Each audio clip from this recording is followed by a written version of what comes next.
Opa, tudo bem? Eu sou o Luiz Camargo e seja muito bem-vindo. A Venezuela, pelo terceiro dia, está no escuro. Sem energia, lojas são saqueadas e a população se mobiliza para tentar comprar água e combustível. Juan Guaidó, depois de sua expedição diplomática, está de volta. E ao contrário do que temia, não foi preso nem assassinado. Afinal, Maduro é louco, mas não é burro. E hoje Guaidó convocou mais uma manifestação popular de um povo que está enfraquecido e com fome. Não se enganem, Guaidó não é de direita. Seu partido é de centro-esquerda e ele não se autoproclamou presidente como fez um ator decadente aqui no Brasil para atrair holofotes para si. Ele teve o apoio do Congresso e se tornou presidente interino totalmente amparado aí pela Constituição após as eleições que foram comprovadamente fraudadas. E ruim ou bom, Guaidó é a única esperança da Venezuela para escapar aí de uma ditadura cruel que está condenando seu povo a morrer à míngua. O grande problema é que, apesar de ter ampla legitimidade popular, o presidente interino não tem força e nem meios para governar. Os países que reconhecem aí a sua legitimidade, até agora, não ofereceram nada além de ajuda humanitária. O apoio efetivo para que ele, de fato, estabeleça o controle no país não veio. Nosso chanceler Ernesto Araújo cogitou esse apoio efetivo, chegou até a falar em sediar uma base americana aqui no Brasil, mas a grande mídia e boa parte da direita o chamaram de louco. E as próprias Forças Armadas declararam que uma intervenção está completamente fora de cogitação. Ou seja, o apoio do Brasil continuará sendo através da diplomacia e de ajuda humanitária. A Colômbia parece também ter esfriado aí a sua intenção inicial de uma medida mais violenta.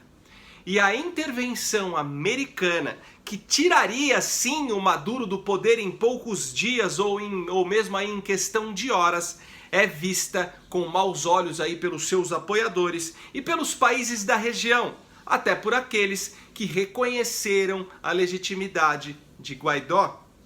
E Maduro, que tem as Forças Armadas bolivarianas ao seu lado, não pretende largar o osso.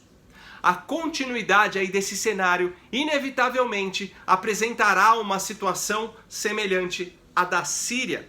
O ditador sírio manteve uma linha de financiamento de suas operações com a Rússia o bastante aí para manter tropas mercenárias fiéis a ele, enquanto o restante do país se esfaleceu entre milícias e emigração descomedida.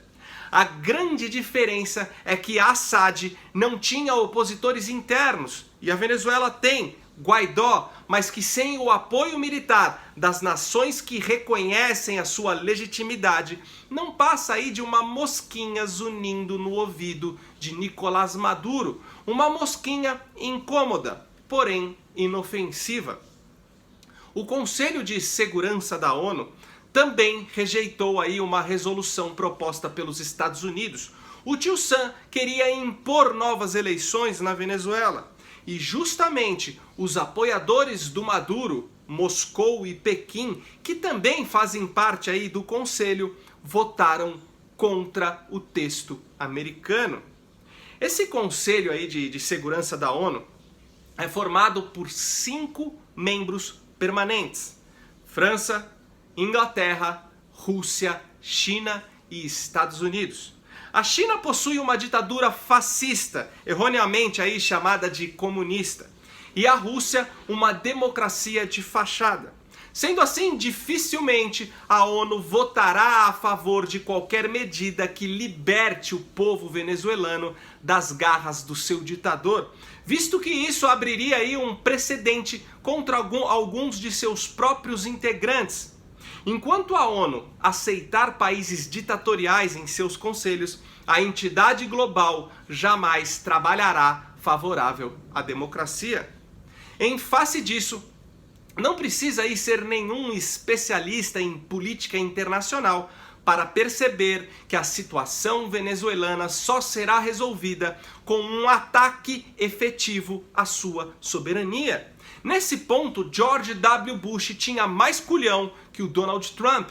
Quando Bush declarou guerra contra o Saddam Hussein e invadiu o Iraque aí com as tropas americanas, a mídia mundial e a ONU caíram de pau em cima dele e ainda o acusaram pela morte dos inúmeros soldados americanos que estavam aí em confronto direto com a guarda republicana do Saddam Hussein.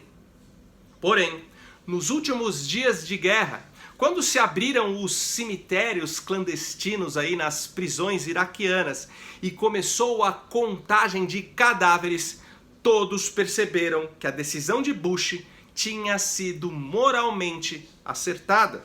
Pois qualquer país que mata 300 mil prisioneiros políticos tem de ser invadido e subjugado imediatamente, ainda que não represente perigo nenhum para as nações vizinhas. As soberanias nacionais devem ser respeitadas, sim, mas jamais para além do ponto em que se arrogam o direito ao genocídio.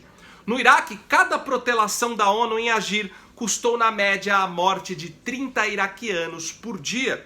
Enquanto ficavam aí com aquele discursinho pacifista de tentar uma resolução sem o uso da força, 20 mil civis morriam no Iraque ao longo de 2 anos. Isso é 5 vezes mais que o número de vítimas da guerra em si. Portanto, aí, por ter estancado esse fluxo de sangue inocente, com um número reduzido de baixas de ambos os lados e com a menor taxa de vítimas civis já observada em todas as guerras do século XX, Bush merece o respeito de toda a humanidade, mesmo que o seu real propósito ao atacar o país não tenha sido de fato o de salvar vidas iraquianas indefesas. Bom, mas voltando à Venezuela, a realidade é que não existe resolução diplomática com ditador. A população desarmada e completamente oprimida não pode sozinha tirar um déspota do poder. Aqueles que se opõem à intervenção na Venezuela, na verdade, não pensam no povo que morre de fome. Não pensam em recém-nascidos que perdem a vida por falta de suprimentos básicos. Pensam apenas no desgaste político e no custo financeiro de um suposto confronto. Mas será que já calcularam todo o ônus a longo prazo da continuidade aí dessa situação? Desde 2015, a crise na Venezuela causou a emigração de mais de 1,5 milhões de seus cidadãos. Hoje o número acumulado é de 2,3 milhões de venezuelanos vivendo fora do seu país. Isso já representa quase 10% da sua população atual.